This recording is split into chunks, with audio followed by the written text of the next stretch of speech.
les tractations se poursuivent avec la coalition pro-Kabila, le FCC, majoritaire à l'Assemblée. Alors, quel bilan et quelle marge de manœuvre pour le président Tshisekedi? Léa-Lisa Westerhoff en parle avec Stéphanie Wolters, chercheuse à l'ISS, l'Institut d'études de sécurité. Stéphanie Wolters, bonjour. Bonjour. Quel bilan faites-vous des 100 premiers jours au pouvoir de Félix Tshisekedi? Le bilan que nous pouvons faire jusque-là, c'est que les contraintes politiques autour de lui, dues à la victoire du FCC au niveau des assemblées provinciales, de l'Assemblée nationale et du Sénat, sont très réelles. C'est vraiment un président qui est très contraint par cette réalité politique. C'est d'abord la première chose. La deuxième chose, c'est que je crois que Tshisekedi essaye de poser des grands actes, par exemple la libération de quelques prisonniers politiques, le fait que Moïse Katumbi pourra rentrer bientôt au pays, ce sont des gestes symboliques. On ne sait pas s'il va continuer sur cette voie-là, mais je crois qu'il a compris qu'il fallait quand même montrer à la population que lui, il est un peu différent de ce qui est venu avant. Mais finalement, c'est très difficile de dire que c'est un vrai bilan parce que jusque-là, on n'a même pas un gouvernement ni un premier ministre et c'est surtout sur ça qu'on saura vraiment juger la direction que prendra ce gouvernement. Comment ça? À quel point ce gouvernement est-il crucial pour pouvoir juger l'action de Félix Tshisekedi? Ça nous dira plusieurs choses. D'abord, ça nous dira qui au sein de la famille politique de Kabila est encore dans le circuit intérieur proche de Kabila. On saura un peu comment les choses se dessinent au sein de cette élite kabiliste du FCC.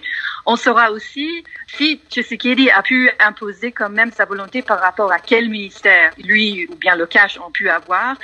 Évidemment, il y a des ministères clés, justice, défense, intérieur, finances, et on sait que les différents partis se battent un peu pour avoir ces postes importants. Donc on saura à quel point Tshisekedi a pu aussi s'imposer. En même temps, ça nous dira aussi beaucoup sur la direction que prendra le gouvernement. Si Kabila réussit ou s'il met des gens qu'on connaît depuis longue date, les classiques de son administration dans des postes clés, on saura qu'il n'y aura pas vraiment du tout un changement et que même Kabila n'est pas prête à montrer qu'il prend la direction du changement lui aussi. Vous dites que Félix Tshisekedi est contraint. Ah oui, absolument. La question qu'on se pose un peu, c'est est-ce que Tshisekedi, en acceptant ce deal politique qui a mis à l'écart le vrai vainqueur, est-ce qu'il a su en ce moment-là que justement l'Assemblée nationale allait avoir une majorité accablante pour la FCC et que ça allait finalement ne pas lui donner beaucoup de marge de manœuvre. Mais c'est très sûr qu'aujourd'hui, on voit les difficultés de ce compromis politique, disons les ambitions de l'élite politique de Kabila et de Kabila lui-même, qui va à l'encontre d'ambitions aussi de Tshisekedi de se montrer indépendant et de montrer que c'est vraiment une nouvelle ère. Félix Tshisekedi a lancé un programme très détaillé pour ces 100 jours.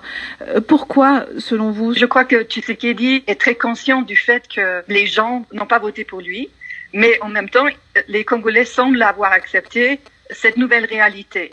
Mais ils vont l'accepter pour combien de temps? Ils l'ont accepté parce qu'ils croient aussi qu'il y a une opportunité, une possibilité de changement par le fait que Kabila est parti. Tshisekedi et les gens autour de lui savent très bien qu'il faut au moins essayer de donner l'image d'une vraie présidence Tshisekedi et de poser des actes pour se démarquer. Mais est-ce que c'est pas un peu risqué puisqu'on le voit 100 jours après, il y a un certain nombre de grands travaux en effet de routes qui ont été construites, mais aussi tout un tas de promesses qui n'ont pas été tenues. On a le sentiment qu'il y a un décalage entre les annonces, notamment au sein de ce programme, et la réalité aujourd'hui. Il n'a pas les moyens de sa politique. Politiquement, il ne les a pas. Il n'a pas la main mise sur l'appareil sécuritaire du tout. Il n'a pas encore même la main mise sur les finances de l'État. Il a une équipe qui est jeune, qui est en train de s'habituer à ce travail. Donc, il y a énormément de défis pour réellement commencer à mettre en œuvre surtout les plus grands problèmes de la RDC, c'est-à-dire l'insécurité à l'Est, la corruption, la mauvaise gouvernance, l'état socio-économique et tout cela. Donc, je crois que là, il a peut-être trop promis. La question, c'est de voir si la population met la blâme sur Tshisekedi ou bien sur Kabila. Sur cette question de la rupture ou de la continuité, est-ce qu'on peut avoir un scénario du type angolais? Est-ce que Félix pourrait être le Lourenço de Kabila, par exemple? En Angola, les contraintes autour de Lourenço étaient beaucoup moins que ceux que Tshisekedi a autour de lui. C'est très différent la dynamique. Lourenço a dû se battre avec évidemment la famille dos Santos et ceux qui étaient liés avec lui. Tshisekedi doit se battre avec tout un système qui n'est pas parti, qui a sa force, qui a ses institutions, qui a ses leviers politiques, constitutionnels. C'est très différent. Oui, la vraie question, c'est un vrai changement est-il possible en réalité avec cette configuration?